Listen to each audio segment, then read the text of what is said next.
لركلات الترجيح. وقفت أمام كل بلوك في المدرج وقلت بصوت عالي: إن كسبنا قرعة التسديد ونفذنا أولا سنفوز. فانحبست الأنفاس حتى الرمق الأخير، ولكن ربك عز وجل كبير فأنصفنا وكتبنا التاريخ. أمام عيوني في قلب الملعب ومن مكان جلوسي خلف دكة المنتخب المغربي شهدت بأم عيني تحقيق أكبر وأعظم إنجاز في تاريخ العرب في كأس العالم. لأول مرة في التاريخ نصل إلى دور ربع نهائي كأس العالم، وهذه البداية وما زال منتخبنا المغربي هو عريس العرب في مونديال العرب، مونديال لن ننساه أبد الدهر، نسطر فيه أروع مشاهد التآلف والتعاضد والتكاتف والمحبة والأخوة العربية. نبذنا المشاكل والحروب والنزاعات والتعصب العرقي والطائفي والمذهبي، فاكتشفنا أن ما يجمعنا ويوحدنا أكثر بكثير مما يفرقنا. يا لروعة كرة القدم وجنونها وجمالها وما لها من أثر على الشعوب. المنتخب المغربي حقق هذا الإنجاز للعرب جميعا، كل العالم العربي والإسلامي يقف صفا واحدا مؤازرا مشجعا مناصرا لأسود أطلس. المغرب تلعب في أرضها وبين جمهورها العربي وليس المغربي وفقط، لا تلعب في الرباط ولا الدار البيضاء ولا طنجة ولا أكادير ولا مراكش ولا فاس، بل تلعب هنا في الدوحة، وجمهورها هو الجمهور العربي كافة من كل حدب وصوب. تذكروا هذا التاريخ جيدا، 6/12/2022 المغرب تكتب للعرب تاريخ جديد. اليوم راح أروي لكم أحلى قصة لأروع إنجاز عربي كروي في التاريخ. اربطوا الأحزمة فالرحلة ستكون ممتعة جدا. كل ما حصل في يوم تاريخي عشته وشاهدته سأذكره في حلقة اليوم. ومع المغربي ينتصر على المنتخب الإسباني 3-0 بركلات الترجيح بعد انتهاء الوقتين الأصلي والإضافي بالتعادل السلبي 0-0. المنتخب المغربي بدأ المباراة بالرسم الخطي 4-3-3 بقيادة المدرب القدير غوارديولا العرب وليد الركراكي. لا يوجد أي تغيير على مستوى العناصر الأساسية لدى المنتخب المغربي، في حين المنتخب الإسباني بدأ المباراة بذات الرسم الخطي لمنتخبنا المغربي. 4-3-3 هي خطة المدرب لويس إنريكي، تبديل واحد فقط وهو إقحام ماركوس ألونزو في مركز الظهير الأيمن. المنتخب الإسباني اختار مواجهة المغرب ليتجنب طريق البرازيل، سواء فعلها عن قصد أو من دون قصد، فتسبب بإقصاء ألمانيا، ظن أنه نجا وأفلح، ولكن هيهات سقط السقوط الكبير. المنتخب الإسباني للمونديال الثاني على التوالي يودع من دور ال16 وبذات السيناريو الركلات الترجيحية، وفي المرتين كان الخروج من صاحب الأرض والجمهور. هناك في 2018 كان الخروج من روسيا، وبالأمس كان من المنتخب المغربي الذي يلعب على أرضه وبين جمهوره. يا إخوان، بتعرفوا الجمهور المغربي شو بيعمل في المباراة؟ أنا ما بعرف إذا بتظهر عندكم على شاشة التلفزيون أو بتسمعوها. أول ما اللاعب الإسباني يمسك الكرة تنهال الصافرات عليه من كل مكان. الجمهور المغربي معهم صفارات صغيرة، واللي ما معه بصفر بإيده. يا عفو الله، الصوت كم هو مرعب، ويدخل لاعب الخصم في حالة اضطراب نفسي، فبصير بس بده يتخلص من الكرة تحت وطأة الصافرات.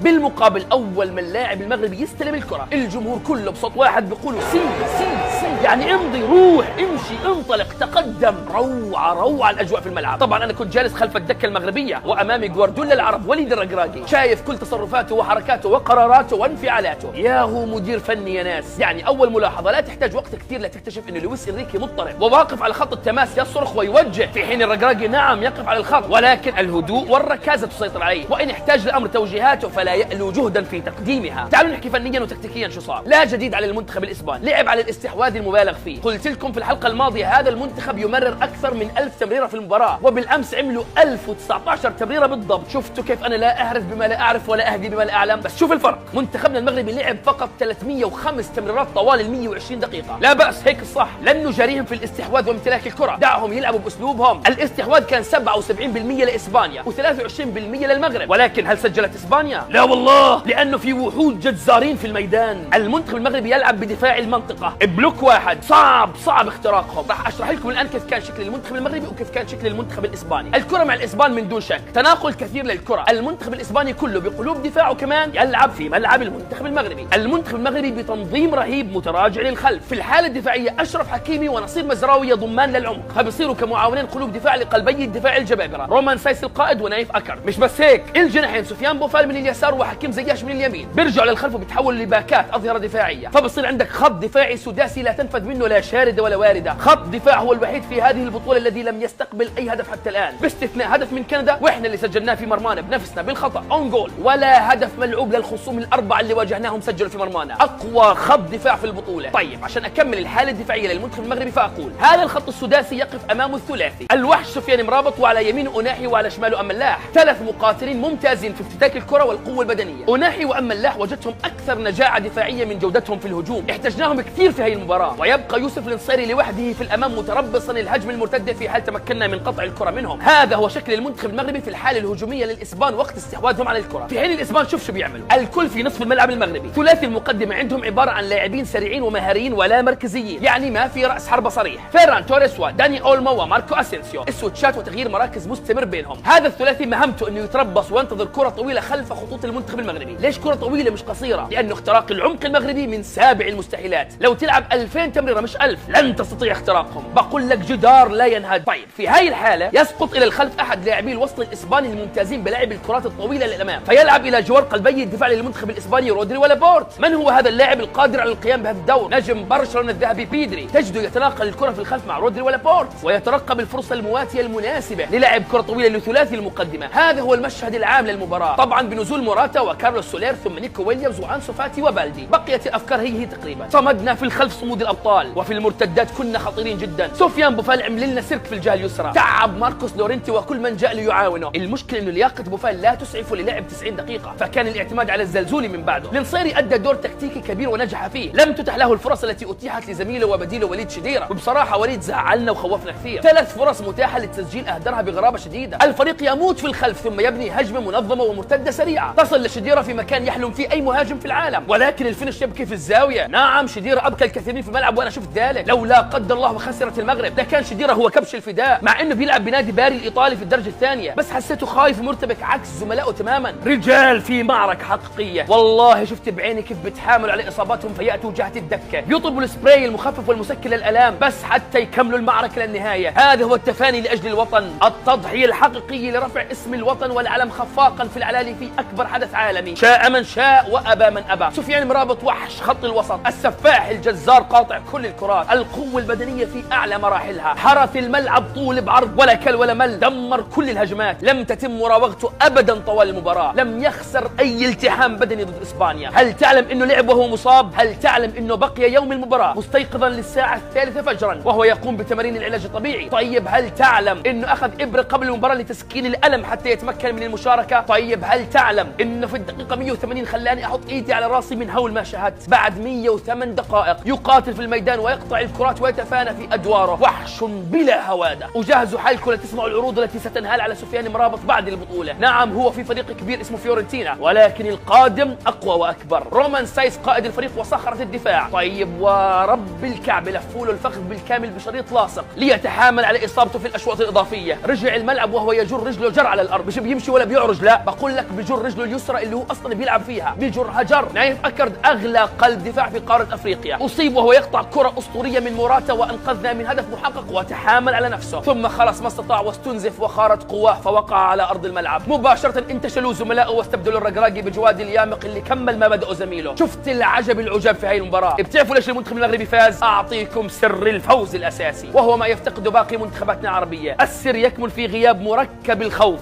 احفظوها جيدا. جل لاعبي المنتخب المغربي ينشطوا في اكبر الانديه العالميه، يلعبوا اسبوعيا في اكبر الدوريات العالميه. خلص تعودوا على هذه المواجهات الكبيره، بيلعبوا بنفس اقوى الانديه واعتى اللاعبين الكبار، فلما الخوف؟ ابدا، بل بالعكس. بالمنتخب الوضع مريح اكثر. في هذه البطوله الجمهور كله معك، وفي معسكر المنتخب المغربي تسود الروح العاليه واللعب على قلب واحد، والهدف هنا اسمى من اللعب للانديه، فيعطوا بقوه قد تغيب عنهم في انديتهم. اذا لما الخوف؟ احنا لاعبين محترفين على اعلى طراز، وهذا ما تفتقده باقي منتخباتنا العربيه للاسف، الاحتراف الصحيح. وعشان هيك بنقول دائما ارجوكم افسحوا المجال لمواهبنا الشابه لتشق طريقها في اوروبا، ارجوكم. طيب ياسين بونو نجم المباراه وصانع المجد، وهو اول حارس مرمى في تاريخ العرب في كاس العالم يتصدى لركلتي ترجيح. احتجنا كل خبرته مع الاسبان في ركلات الترجيح وما خيبنا، دمرهم وهو الذي يلعب في ملاعبهم. الان نحصد ثمار الاحتراف في اسبانيا. تخيلوا اسبانيا ما سجلت ولا ركله ترجيح واحده في القائم من سرابيا وثنتين صدهم بونو لسولير وبوسكيتس. ضعف اسباني شديد في ركلات الترجيح. مما سمعت ان لويس انريكي سابقا اخبر لاعبيه في احد المعسكرات: من سياتي معي الى كاس العالم فليبدا من الان بالتدرب على ركلات الترجيح، لن اخذ معي الى قطر الا من تدرب على اكثر من 1000 ركله ترجيحيه. ولكن يا للقدر،